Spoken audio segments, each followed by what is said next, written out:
ঠাকুরের আগমনিত একটা আন্দোলনের মধ্যে দিয়ে, একটা বিদ্রোহের মধ্য দিয়ে অনেকে আমরা বিচার করি যে ধারাবাহিকভাবে রামকৃষ্ণ গৌরাঙ্গ এই অবতারবৃন্দ ধারাবাহিকভাবে এসছেন, সবাই একই। কিন্তু আমি মনে করি হরিচাঁদ ঠাকুর, গুরুচাঁদ ঠাকুরের আগমনটাই ব্যতিক্রম ধর্ম। কারণ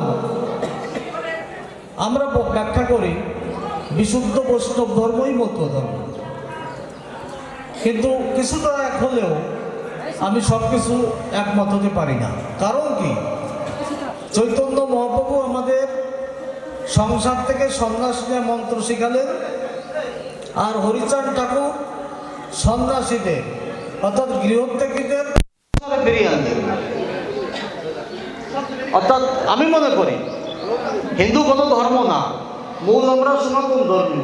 কারণ কি, আপনার হিন্দু সনাতন ধর্মের মূল যে ধর্ম পুস্তকগুলো আছে আমাদের, যেমন গীতাকে আমরা মান্য করি, ভাগবত, রামায়ণ, মহাভারত ইত্যাদি ইত্যাদি যে ধর্মগ্রন্থ আছে, কোথাও হিন্দুর কথা নেই।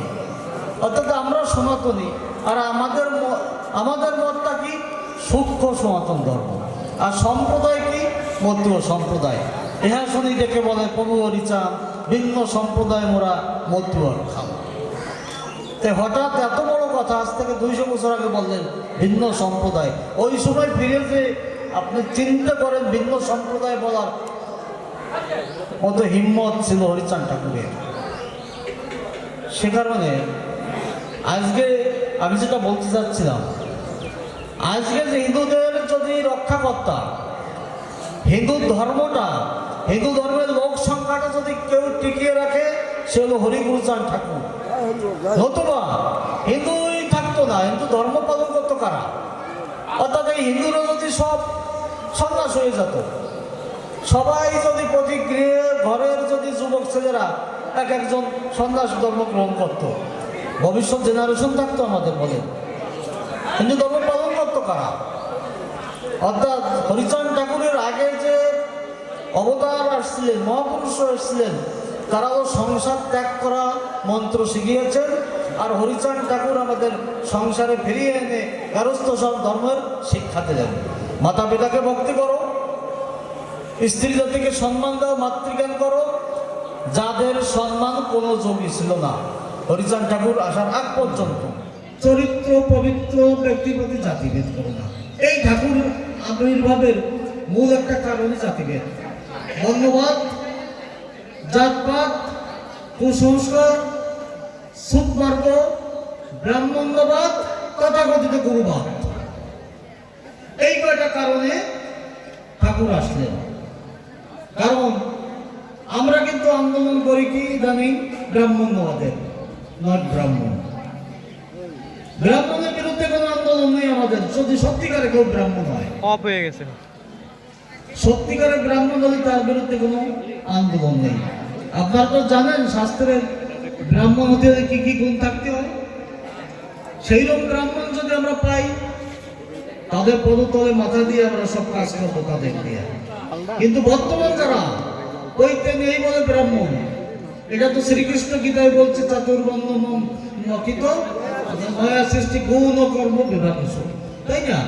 অর্থাৎ গুণ কর্মের দ্বারা হচ্ছে বদলিত হবে, বংশ পরম্পরা এটা হবে না।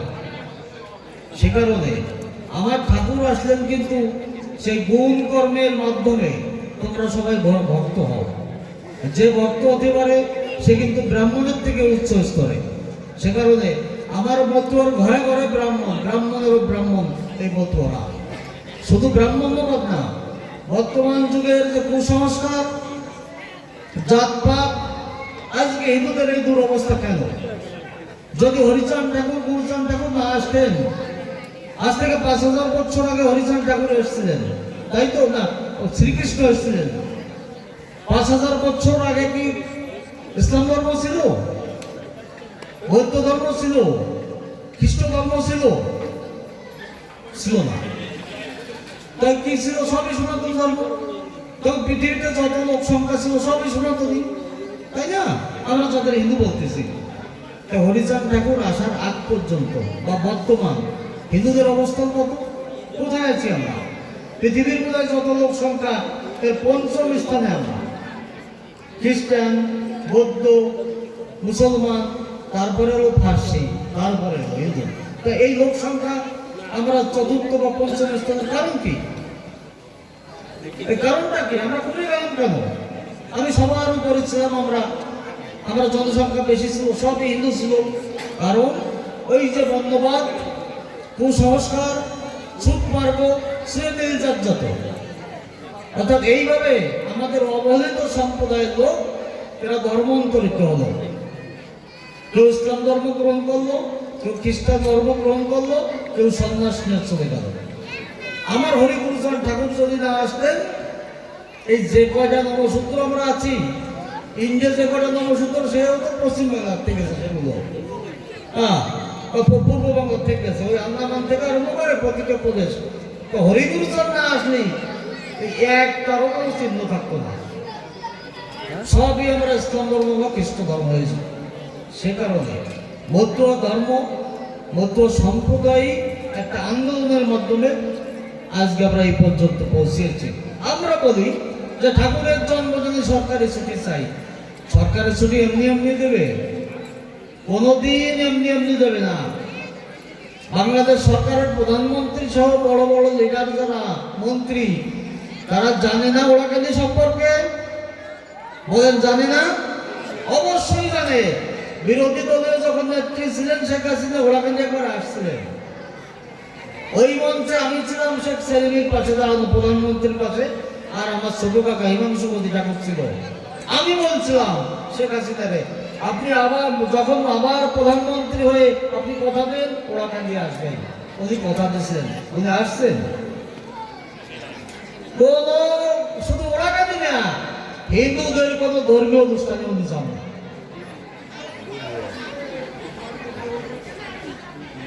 আপনারা অধিকার পাবেন কোথায়? আমার এমপি সাহেব আসে না বছরে একবার, 5 বছরে একবার আসে না।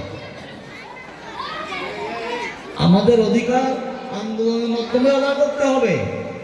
আমাদের অসিতবাবু বলে গেল 35টা সিট, অর্থাৎ বাংলাদেশের পূর্ব এবং দক্ষিণাঞ্চলে, পশ্চিমাঞ্চলে নবসূত্রে অধ্যুষিত 35টা অঞ্চল হলো প্রত্যক্ষভাবে মতুয়ার ভোটে আওয়ামী লীগের এমপি সাহেবরা নির্বাচিত হচ্ছে, মতুয়াদের ভোটে। এই সমস্ত অঞ্চলে যে মতুয়া সম্মেলনগুলো হয়, আমাদের একটা টেন্ডেন্সি আছে না, মতুয়া সম্মেলনে এমপি সাহেবকে নিয়ে এসে আমরা প্রধান অতিথি হিসেবে টাকা পাওয়ার জন্য, চাল পাওয়ার জন্য, কম পাওয়ার জন্য, এই লোকে। অতএব আমি সবাই যেখানে যাই তাদের বলি, আমরা আওয়ামী লীগের যে লিডারকে অতিথি হিসেবে আনবো, আমাদের এক দফা দাবি থাকবে যে আপনারা জাতীয় সংসদে দাঁড়িয়ে বলবেন যে মতুয়াদের প্রত্যক্ষ ভোটে আমরা নির্বাচিত হই। মতুয়াদের একমাত্র দাবি, তাদের ঠাকুর হরিচরণ ঠাকুরের জন্মদিনে তারা সরকারি ছুটি চায়। এই কারণে মতুয়াদের কথাটা আপনারা জাতীয় সংসদে পেশ করবেন। 35 জন এমপি যদি দাঁড়িয়ে বলে যে মতুয়ারা সরকারি ছুটি চায়, প্রধানমন্ত্রী ভাববে না? সে কারণে আমাদের একটা আন্দোলন সৃষ্টি করতে হবে এবং সেই আন্দোলনের নেতৃত্ব দিতে হবে ওড়াকান্দি থেকে। আজকে আমার ভাই নেই এখানে, ঠিক আছে, আমরা উপজেলা চেয়ারম্যানের সন্তুষ্ট হতে চলবে না? চলবে নাকি? ওড়াকান্দি ঠাকুর পরিবারের কেউ যদি রাজনীতি করে, সে আজকে থাকবে কি আওয়ামী লীগের কেন্দ্রীয় কমিটির ভালো একটা পদে থাকবে, তাকে ডেকে দিয়ে সেই পদ দিতে হবে। অথবা টেকনোক্র্যাট পদ্ধতিতে তার মন্ত্রী বানাতে হবে। আমি এমপিও চাই না, আমি যদি নমিনেশন চাই, হয়তো শেখ সেলিম পাবে না, ফারুক খান সাহেব পাবে না, শেখ হাসিনা নিজে পাবে না কোটালি বাড়িতে নমিনেশন। অথবা এই 3 সিট তো আমাকে দেবে না। তাহলে কি করতে হবে? আমাদের সম্মানিত ভাবে টেকনোক্র্যাট পদ্ধতিতে আমাকে মন্ত্রী করতে হবে, সেইভাবে আমাদের নেতৃত্ব প্রদান করতে হবে। অতএব নেতৃত্ব দিতে হলে সবাইকে নিয়ে দিতে হয়।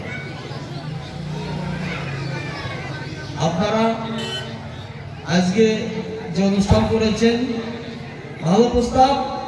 আমাদের শ্যামলবাবু বলে গেলেন মহাসংঘ থাকবে না, মিশনও থাকবে না, সংঘ থাকবে। আরে সংঘ মানে তো সংগঠিত হয়। যাদের দল নেই তাদের বল নেই। গুরু সাহেব ঠাকুর বলছে আমরা দলাদলি করবো না, আমরা সংগঠিত হবো, এক দলে চলবো। যে ধর্ম রাজা নাই সে ধর্ম তাজা নেই, অর্থাৎ হিন্দু ধর্ম তাজা নেই, এদের কোনো রাজা নেই, এদের কোনো রাষ্ট্র নেই। অর্থাৎ রাষ্ট্রীয়ভাবে যদি কোনো ধর্মকে পৃষ্ঠপোষকতা করা হয় সেই ধর্ম তাজা থাকে না কোনোদিন। হিন্দুর কোনো রাজা নাই, হিন্দুর কোনো রাষ্ট্র নাই, এরা তাজা থাকবে কিভাবে? এই জন্য রাজনীতি করতে হবে, রাষ্ট্রের অংশীদারিত্ব করতে হবে। গুরুচাঁদ ঠাকুরের কথাগুলো আমাদের মেনে চলতে হবে। আজকে আমার কথা তা না, যেমন মূল কেন্দ্রীয় কমিটি একটা আওয়ামী লীগের, অসংখ্য শাখা কমিটি আছে না? আওয়ামী লীগ কেন্দ্রীয় কমিটি করে ওই শ্রমিক লীগ, তাঁতি লীগ, কৃষক লীগ, অমুক লীগ, তমুক লীগ, কেন্দ্র কিন্তু একটা। আবার ওরাকানিতে একটা সংগঠনকে 5টা সংগঠন থাকতে পারে। আমাদের নীতি যদি এক থাকে, আমাদের আদর্শ যদি এক থাকে, সমস্যা কি? কেন সমস্যা? আমি যদি বলি যে মৈত্র সংঘ থাকবে না, তারা যদি বলে মৈত্র মিশন থাকবে না, এই থাকবে না কথার অধিকার কারা দিল? আমি মৈত্র মিশন করি, মৈত্র মিশন সৃষ্টিকার ভগবান গুরুচাঁদ ঠাকুরের নিজে, সেই দল থাকবে না এই কথা বলার দৃষ্টতা কোথায় গেল? এটা দেব কে? আপনারা একটা শাখা সংগঠন করতেছেন, পরবর্তী আরো 1000 সংগঠন। আমাদের নীতি আদর্শ এক হতে হবে, তবে কোনো ঝামেলা থাকবে না আমাদের ভিতরে। অতএব অধিক দিয়ে কোনো কথা না। আপনারা তো পরীক্ষিত, পরীক্ষিত না। আজকে 2 ঠাকুর এক জায়গায় আসতো, কোনো বিরোধ আছে আমাদের ভিতরে? তবে আপনারা থাকেন, আমরা যাবো মানুষের দাঁড়ায় হরি কথা বলবো, আমরা কিভাবে চলতে পারি সেই কথা বলবো, একতাবদ্ধ কথা বলবো, সেখানে সমস্যা কি হবে? আমাদের কোনো সমস্যা নেই। সে কারণে আজকে যুগের সঙ্গে তাল মিলিয়ে চলতে হবে। যুগের বিপক্ষে যদি বইতে পাই, নৌকো পাই, চলে নাকি নৌকো? হরিচাঁদ ঠাকুর যেভাবে আসলেন, হরিচাঁদ ঠাকুর যা দিয়ে গেলেন, গুরুচাঁদ ঠাকুর যা দিয়ে গেলেন, তার বিরুদ্ধে যদি চলি আমরা, চল থাকবে তা? চৈতন্য মহাপ্রভু আন্দোলন কেবল আরম্ভ করছিল, অর্থাৎ আচরণে কোন, অর্থাৎ এই শূদ্রদের, এই অবহেলিতদের অধিকার দিয়ে আরম্ভ করছিল, তাই না? এই জন্য সে বেটার মারিয়ে ফেললো, বড়ইয়া। কিন্তু হরিগুরুচাঁদ ঠাকুরকে মারার বা অপমান করার অনেক চেষ্টা হয়েছে, পারেন নাই। আমরা কি তাদের বন্দনা করবো? আপনারা অনেক কিছু জানেন না। আজকে ঠাকুরের জন্মদিনে সরকারি ছুটি হয় নাই। শোনেন, 1988 সালে আমি আগরতলার একটা সম্মেলন করলাম। সুনীল বাবু, সম্মেলন করলাম। সম্মেলনের প্রধান অতিথি হলো সুনীল গুপ্ত, তখন উনি একটু প্রতিমন্ত্রী, অত প্রতিমন্ত্রী, নৌমন্ত্রী জন্য এসব। অর্থাৎ ওনারা যদি অতিথি না করা হয়, উনি সম্মেলন করতে দেবেন না, বুঝতে? এই জন্যই মতের বিরুদ্ধে আমরা ওনাকে অতিথি রাখলাম, প্রধান অতিথি। আমি আগল জায়গাতে ফিরতেছি, পথে কার্তিক ঠাকুর সাথে দেখা হলো। কার্তিক ঠাকুর সাথে বলো, বাবা, যার জন্য ঠাকুরের জন্মদিনে সরকারি ছুটি নিয়ে গেল, সেই মতো সেই ব্যক্তিরই প্রধান অতিথি ডাকবে। আমি বললাম, কাকু, এর পরিপ্রেক্ষিতে আমরা রাখতে বাধ্য হয়েছি। তাই ঠাকুরের ডাকেন, ওই লোক যেন শারীরিক কারণে হোক, যে কারণে হোক, সম্মেলনে উপস্থিত না হতে পারে। ধরেন ঠাকুরের কি লীলা, যেদিন সম্মেলন সেই দিন সকালের নিউজ ওনারা মন্ত্রিত্ব থেকে বাদ দিচ্ছেন, অর্থাৎ উনিও সম্মেলন আসতে পারলেন না। ওই সম্মেলনের শেষে যখন সাতপাড়ের থেকে আমি ওলাকান্দি আসি, তখন নৌকো আসতে হতো ঠাকুরের। আমার দাদা হরপ্রসাদ বাগচির সঙ্গে আমার দেখা। দাদা বললো যে, আমার বললো যে, ভাই খুব ভালো সম্মেলন হয়েছে, আমি শুনছি, এইভাবে এগোয় যাও। এই যে দাদার সঙ্গে কিন্তু ডাইরেক্ট আমার কথা। এরপরে আর আমাদের ফিরতে হয় নাই। সেই ঐতিহাসিক 92 সালের সম্মেলন, 93 সম্মেলন, 94 সম্মেলন ঢাকার এবং সারা বাংলাদেশে আমরা 2 ভাই চষে বেড়াইছি। এই জন্য অনেকে অনেক কিছু বলতে পারে। সেই জন্য আমাদের যে আদর্শ, ওই এসে কোথায় জালো কাটে দিছি আমরা আমাকে বিপ্লব না প্রতিদিনই বিয়ে দিতি দাদা দাস পৌরোহিত্য করছে আমরা সবাই গেছি একসাথে মতো একটা লঞ্চ রিজার্ভ করে গেছি মতো মিশন থেকে সেখানে আমাদের মতো একটা ছেলেকে মতো মতে বিয়ে দিতি। আরে বাবা আপনারা তো বলেন এই বিয়ে শ্রাদ্ধ এই যদি আমাকে মতো কোনো ভক্তদের দেওয়া হয় এই জাত গেল সমাজ থেকে বাদ দাও অমুক করো তমুক করো এটা তো একটা সাধারণ ব্যাপার। আগে জানতে হবে তো ধর্ম এবং সংবিধান কি। চৈতন্য মহাপ্রভু বলে গেছে আমরা স্বার্থমত না বৈষ্ণবরা পুরোহিত দর্পণের আলোকে মনুসংহিতার আলোকে আমাকে বৈষ্ণবদের বিবাহ শ্রাদ্ধ হবে না। সনাতন গোস্বামীকে নির্দেশ দিল তোমরা একটা বৈষ্ণব সংবিধান রচনা করো। সনাতন গোস্বামী গোপাল ভট্টকে নিয়ে হরিভক্তি বিলাস রচনা করলেন, ওই গেল বৈষ্ণবের সংবিধান। আমি কৃষ্ণ মন্ত্রে দীক্ষা নেবো বলবো আমি বৈষ্ণব, আর সুরেন্দ্র মোহন ভট্টাচার্যের ওই পুরোহিত দর্পণ দিয়ে আমি বিয়ে করবো শ্রাদ্ধ করবো, তুই বৈষ্ণব হোক, কিন্তু তো স্বার্থ গোস্বামী মত আছে না পঞ্চকে দেখেন না, অর্থাৎ যারা হরিভক্তি বিলাসের আলোকে কাজ করে ওইটা গোস্বামী মত। পুরোহিত দর্পণের আলোকে তারা কাজ করে না। এখন আমি বলবো আমি বৈষ্ণব, আবার পুরোহিত দর্পণের আলোকে কাজ করবো, ওরা তো বৈষ্ণব না। আজকে জানতো আন্দোলন করেন আপনারা সমাজকে বাদ দেন। রামকৃষ্ণ মিশনে যারা আছে থাকে ওরা ওই এই মানে না, ওই হরিভক্তি বিলাস মানে না, পুরোহিত দর্পণ মানে না, মনুসংগীত মানে না। ওদের হচ্ছে বিশুদ্ধ সিদ্ধান্ত মত। রামকৃষ্ণ মিশনে মহারাজ কারা নমসূত্র আছে, মুসিও আছে, বেথরও আছে, যারা ওই মতের দীক্ষিত হয় তাদের মহারাজ বলা হয় এবং তাদের পৌরোহিত্য তারা করে। তাদের গ্রন্থ অর্থাৎ তাদের সংবিধান নিজেদের রচনা করা, তার নাম কি বিশুদ্ধ সিদ্ধান্ত মত। তাদের মধ্যে তারা চলতেছে, বিবাহ শ্রাদ্ধ সব চলতেছে। যত দোষ মত ওদের, তাই না? মন্দ দোষ। অর্থাৎ মতরা আমরা তো সংগঠিত না। আমার হরিগুরু চান ঠাকুর যদি পূর্ণব্রহ্ম ভগবান হয়, তার নামে তো ভাইকে যদি আমি বিয়ে করি, আমি শ্রাদ্ধ করি, সেটা অবৈধ হবে, তাই না? হবে নাকি? তাই কম তবে সেই কারণে আমরা তো সংঘাত, আমরা একটু কম্প্রোমাইজ কোথায় করি জানেন? এই জন্য আমাদের ওরকম রাগ মতো ওরা খালি এক নমসূত্রের ভিতর নেই। এখন পাল আছে, শাহ আছে, কুণ্ডু আছে, ব্রাহ্মণও আছে, হাজার হাজার বাউল।